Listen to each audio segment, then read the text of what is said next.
Say the word Govan to most people and one thing comes to mind: Ibrox. And that's not wrong. But Govan has a story that stretches back over 1,000 years before a ball was even kicked here. A story of kings, of craftsmen, of the most powerful industry the world has ever seen. This place has never been just a football postcode, not even close.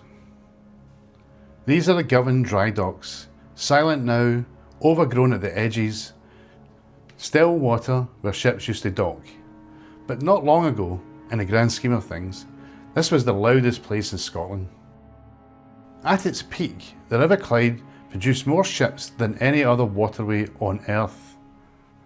At times, it was said that around 1 in 3 ships built in the world came from the Clyde, and Govan was the beating heart of all of it. Tens of thousands of men through these gates every morning, the hammering of rivets, the roar of furnaces, a river so busy you could barely see the water for the ships. And then, decade by decade, it stopped. The yards closed, the cranes came down, the men went elsewhere, or didn't. What's left are these docks, and the memory of what they built. What rose in its place is one of the most striking waterfronts in Scotland. The Science Centre, the Armadillo, BBC Scotland. Where cranes once dominated the skyline, glass and steel now catch the light of the Clyde.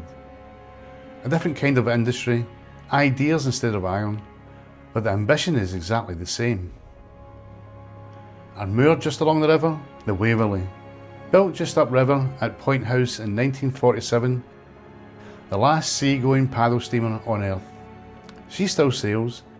Every summer she still heads down the water, as Glaswegians have done for generations. Some things refuse to be retired. No honest account of Govan leaves at Ibrox. This stadium has stood here since 1899 and it is woven into the identity of this community in a way that goes far beyond 90 minutes on a Saturday. These streets, these pubs, this whole corner of Glasgow, they exist in relationship to that ground. The rhythm of match day, the quiet of a Tuesday morning, the noise that carries for miles when something happens inside those stands. Football gives community a shared language, and in Govan, that language has been spoken for over a century.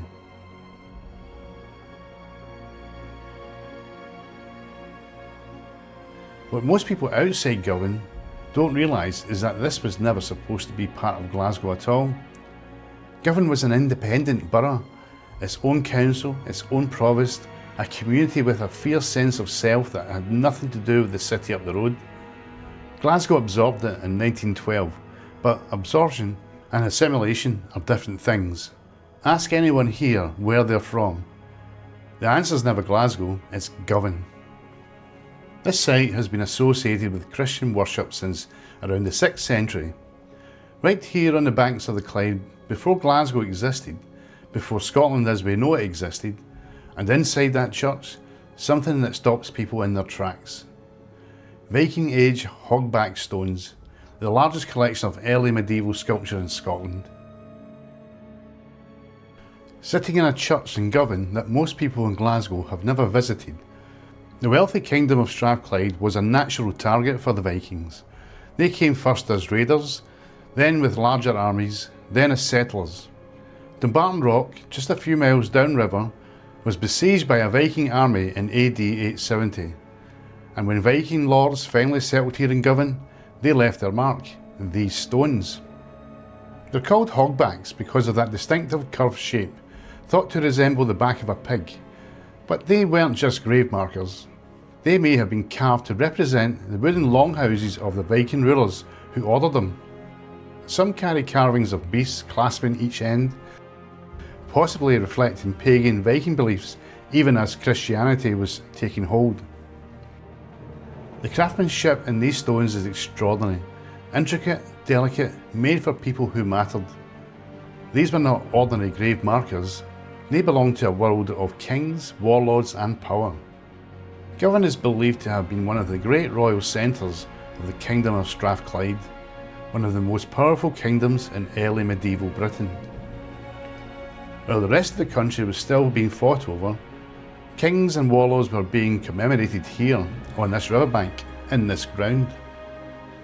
The shipbuilders who came 1,000 years later had no idea they were laying their keels in the shadow of a royal capital.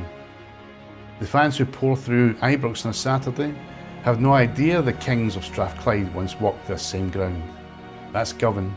Every layer thinks it's the story, but there's always something older underneath. Shipbuilders, scientists, football crowds, Viking-age stones, Strathclyde kings, Govan has been at the centre of Scotland's story for over 1,000 years. It was never just a part of Glasgow. It was always something much older than that.